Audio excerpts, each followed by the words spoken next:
If you still need permission to record, please note that in the chat. And if you have any questions, you can note that in the chat as well, or you can raise your hand and I will call on you accordingly. Now I'll go ahead and toss it to Council President Stewart for opening remarks. Council President, to you. Great. Thank you so much, Jordan, and good afternoon, and thank you everyone for joining us today. I hope everyone had a safe and restful 4th of July holiday with family and friends, and I want to thank the Montgomery County Recreation Department employees and all the volunteers who helped make this weekend one filled with family fun. I also want to begin today by expressing my deepest condolences to everyone who has lost or is missing loved ones in Central Texas from the devastating flash flood. My heart goes out to all those affected by this horrible tragedy. I also want to extend my gratitude to the brave first responders and emergency management officials who are continuing rescue and recovery efforts through difficult conditions. As our nation faces difficult times, my spirits are always lifted by the accomplishments of young people here in Montgomery County. Last week, I had the honor of celebrating a few of these impressive individuals. First, let me congratulate our newest MCPS student member of the Board of Education, Ms. Anuva Malou, who was sworn in on July 1st to serve a one-year term from 2025 to 2026 school year. Ms. Malou is a rising senior at Montgomery Blair High School and is the 48th student member of the board. We look forward to working together and seeing all the great work she accomplishes on behalf of MCPS students in the year ahead. And thank you to outgoing member Pernell Sunava, who graduated from Clarksburg High School in June. We wish him all the best success as he moves on to his next chapter. I also had the honor of joining the 2025 Montgomery County GED commencement ceremony for graduates from the Latin American Youth Center in Silver Spring. It was an inspiring celebration of 28 individuals who have overcome obstacles and turned struggles into strength. This organization doesn't just open doors, it dismantles barriers, paving the way for youth to move from uncertainty to opportunity. In Montgomery County, we are profoundly grateful to have partners like the Latin American Youth Center, who provide educational and job readiness opportunities to help young people make a successful transition to adulthood. Now moving on to council items. July is National Minority Mental Health Month, also known as BIPOC Mental Health Month, which aims to bring awareness to specific and unique barriers to mental health faced by our BIPOC communities in the United States. Cultural stigma, structural and institutional racism, socioeconomic factors, and lack of health insurance all contribute to the disparities in mental health outcomes. Ensuring our behavioral health services are equitable and accessible to residents of all backgrounds is imperative to the development of a cohesive mental health system of care in the county. I recently held the second convening of mental health providers to discuss the Office of Legislative Oversight's report covering the availability of youth behavioral health care. This report describes the issues facing behavioral health systems in the United States and summarizes demographic data on youth and the behavioral health workforce in the county. During the council's recent Mental Health Awareness Month commemoration, we heard from 3 Be the One youth ambassadors who shared their personal experiences and highlighted the importance of youth mental health. This year, Montgomery County is focused on highlighting how the immigrant experiences shapes mental health. The county's African American Health Program, Asian American Health Initiative, and Latino Health Initiative are launching a storytelling project called Journeys Within 2025, Stories of Resilience and Mental Health. So that is our commemoration of Mental Health Month and Minority Mental Health Month in the month of July. Moving on to tomorrow's agenda, the council will introduce a resolution in support of 14 early voting centers in Montgomery County for the 2026 gubernatorial primary and general elections. Under state law, each local board of elections must submit an election plan, including an early voting center plan, to the state board of elections for approval. In June, the Montgomery County Board of Elections unanimously recommended continuity of service for the 2026 gubernatorial primary and general elections by approving the same 14 early voting centers for the county that had been used in the 2022 and 2024 elections. This resolution that we are having tomorrow on the County Council would affirm the council support for the Board of Elections recommendation. In addition, tomorrow, the council will hold several public hearings, and I want to take an opportunity to highlight a few of these. We have a public hearing on the child care tax credit bill. This is a public hearing on Bill 21-25, which is legislation I introduced that would provide broader and more generous property tax credits to Montgomery County child care businesses to help them stay in operation. This legislation would expand eligibility for the existing child care tax credit and increase the permitted amount of credit from $3,000 to $10,000. Access to affordable quality childcare is not just a parenting issue, but it's also an economic issue. Supporting our child care providers is essential to making sure our residents are able to live and work in our county and is key to our economic growth. I look forward to hearing from residents on this legislation tomorrow. And I want to extend my thanks to Delegate Julie Polakovich-Carr for introducing the enabling legislation in Annapolis last session that allows local jurisdictions to expand the amount and eligibility of tax credits to child care providers. Also tomorrow, we have a public hearing on legislation that I'm co-leading with Councilmember Natalie Fanny-Gonzalez and Sidney Katz that would require labor peace agreements between hotel employers and unions as a condition of the county's financial participation in hotel development projects. This agreement aims to help prevent strikes, lockouts, or labor disputes that could be disruptive to operations. With the Trump administration ignoring federal labor laws and eviscerating workers' rights, it's more important than ever before that we ensure workers' rights and establish fair contracts for corporate partners at the local level. This bill would apply when the county has a proprietary interest in a hotel project and stands to gain financially through leases, loans, guarantees, or tax increment financing. Labor peace agreements aim to protect the county's economic interest by ensuring stable labor relations in projects where it shares a financial risk or potential return. The bill would require contracts between the county and project developers to include provisions that enforce compliance. Employers can comply by entering an agreement, showing no union requested one, or demonstrating a union acted unreasonably in negotiations. Bill 22-25 would apply only to future projects and not to any hotel development efforts already in progress or previously awarded. These contracts are the norm in our region for the hospitality and tourism industry, and this legislation would ensure that our community is staying true to its values in public-private partnerships moving forward.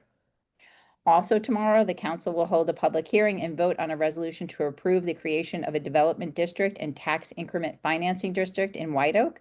The district would consist approximately 294 acres located in the eastern portion of the county near the FDA headquarters and Adventist Hospital. The creation of a development district and the establishment of a tax increment financing would support the Viva White Oak project, a proposed mixed-use residential, retail, and other commercial and life science facility within the district area. The project would bring job creation, quality housing, economic growth, and long overdue investment in the East County.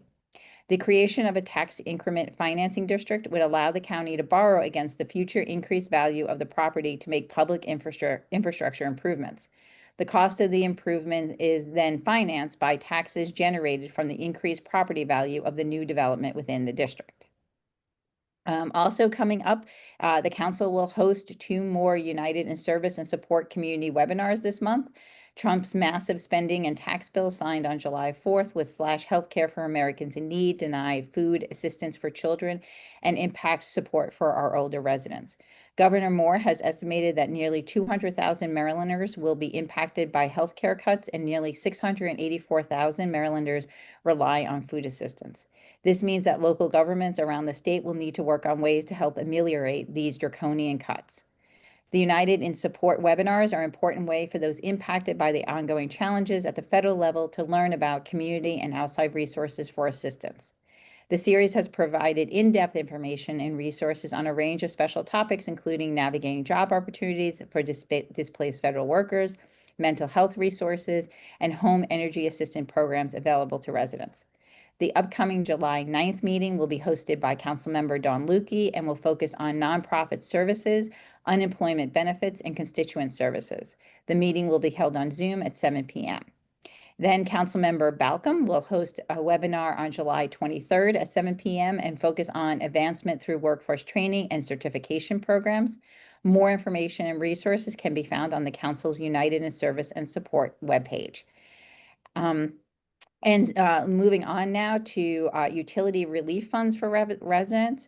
As we move into the hottest months of summer and with energy costs rising, I wanted to share information about the recently announced PEPCO Customer Relief Fund, which will provide relief for limited and middle income customers during an anticipated increase in energy bills. Eligible customers could qualify for a one-time grant of up to $300 per household. You can visit pepco.com/reliefmd for more information. WSSC Water has also extended and enhanced the Get Current Temporary Water Bill Assistance Program. Get Current 2.0 begins July 1st and runs through October 31st, 2025. The assistance program helps eligible customers with a delinquent balance as of June 1st, 2025 by offering forgiveness of a portion of their balance and waiving 100% of late payment charges and turn-on fees. Lastly, I want to remind residents that the Montgomery County law requires landlords to provide AC units to tenants in apartments, townhomes, and condos between June 1st and September 30th. Air conditioning and rental housing must maintain a temperature of no more than 80 degrees, and tenants should report air conditioning problems to their landlords immediately. If repairs are not addressed within 1 day of the request, tenants should call MC 311 or 240-777-1010. Again, that's 240-777-1010 for assistance.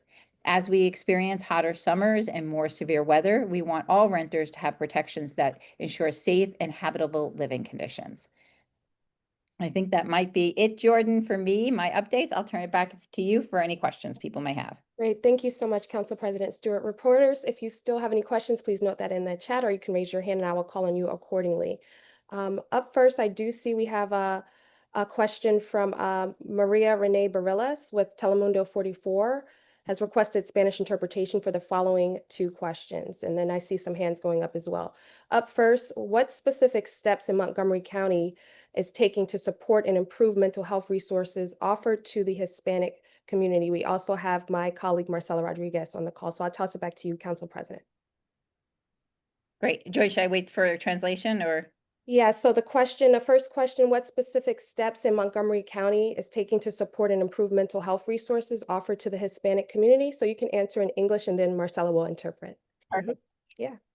Thank you very much for the question. As I mentioned, we are very fortunate in the county to have our Latino Health Initiative that works on a range of issues, including mental health access for the Latino community. And as part of the video series that we've been doing over the last few months to lift up the resources available, we did one focusing on identity, which is a nonprofit we work closely with here in the county to reach out to our community. And in particular, they have a program to work with the Latino community on mental health issues. And so we can put that in the chat or make sure folks get a copy of that video as well. And those are just two examples of the work that we're doing here in Montgomery County to address the mental health needs of the Latino community. Thank you so much, Council President. I'll toss it to Marcela now to interpret that first question. Thank you. Thank you, Jordan. Council President Stewart. La presidenta del Consejo, Kate Stewart, agradece la pregunta y ella quiere comentarles que se siente muy afortunada y todo el condado es muy afortunado de tener la Iniciativa Latina de Salud del Condado de Montgomery, quienes trabajan arduamente para proveer ayuda en torno a la salud mental. La presidenta del Consejo ha trabajado en una serie de videos precisamente para enfocar y destacar los recursos de ayuda en torno a la salud mental disponibles para nuestra comunidad. Además, invita a todos los residentes a que conozcan más sobre la organización sin fines de lucro Identity, quienes trabajan directamente con la comunidad latina para proveer ayuda en torno a la salud mental. Estas son dos de los puntos que quiere destacar en torno a la ayuda que están disponibles acá en el condado para fortalecer el apoyo a la salud mental de todos los residentes latinos. Muchísimas gracias, Jordan. Back to you. Thank you so much, Marcela. We have another question from Telemundo 44 for Council President, same order. We know that the stigma and language barriers are often preventing Latino families from seeking help. This person's asking, how can the county work to overcome these obstacles and connect residents with the support they need? And what are they doing to help more people feel comfortable seeking help? Council President? Thank you so much for that question. Again, working with our partners, as I mentioned before, but also making sure that we're having these conversations and that mental health and mental wellness is part of our everyday conversations. And one of the ways that we're doing that is through the video series I mentioned before. And also, if folks receive our newsletter, we always have the corner of our newsletter that highlights services and other programs on mental health in the newsletter. And as a reminder, our newsletter is available in Spanish, Amharic, and Chinese as well. And so really reaching out to the community to make sure that they not only know about the resources that are available, but that we are having these conversations and that they see it in different communications that they receive from the county government. Great. Marcella? Thank you, muchas gracias. La presidenta del Consejo, Kate Stewart, dice de que es importante hablar sobre el tema, sobre la salud mental para fortalecer el bienestar de nuestra comunidad. Está trabajando, como ella informa, en proveer esta información y mediante una serie de videos que ella ha trabajado para destacar los recursos de ayuda disponibles para la comunidad. Esta podría ser una herramienta muy útil para todos aquellos que necesitan conocer más sobre los servicios. Por otro lado, ella también destaca que en el boletín informativo de la presidenta Kate Stewart, que se envía a cada 2 semanas, ahí se destacan siempre los servicios y programas disponibles. El boletín informativo está disponible en varios idiomas que incluyen el español, el chino, entre otros. También es importante mantener la conversación, hablar sobre estos temas, porque la salud mental y el bienestar de nuestra comunidad es una de las prioridades del condado de Montgomery. Muchas gracias, Jordan, back to you. Thank you so much, Marcella, and thank you, Council President Stewart. Up next, we have Suzanne Pollock with MyMCM. Good afternoon, Suzanne. Good afternoon. I had a question. You mentioned what Westmore with all the stats about who's being hurt from the federal cuts. Do you have Montgomery County stats, or do you know how many people use SNAP and all that? Sure, we can get you those numbers, Susan. I know we did have an update from Dr. Davis a couple of weeks ago on the council, and we can make sure to get you the updated numbers. I think as we're looking at particularly Medicaid recipients, I believe the number that she provided us was over 45,000 people here in Montgomery County. But let us get you the actual counts that we have regarding SNAP recipients and who we believe may be impacted by the changes in Medicaid and the cuts. Yeah, I'd appreciate it. Thanks. Great. Thank you, Suzanne. Up next, Jenny Bixby with Bethesda Today. Good afternoon, Jenny. Good afternoon, Jordan. Good afternoon, Kate. This was not something that you highlighted in your remarks, but one of the public hearings is based on some of the highway and transportation plans that have kind of been sitting in the background. I've talked to a lot of folks who are really concerned about the M83 highway, which I know there's really been no action on. From your end, as council president, has there been a lot of discussion about, has this come up at all among council members, the idea of bringing this plan back, or do you think that this will be struck from the current plans?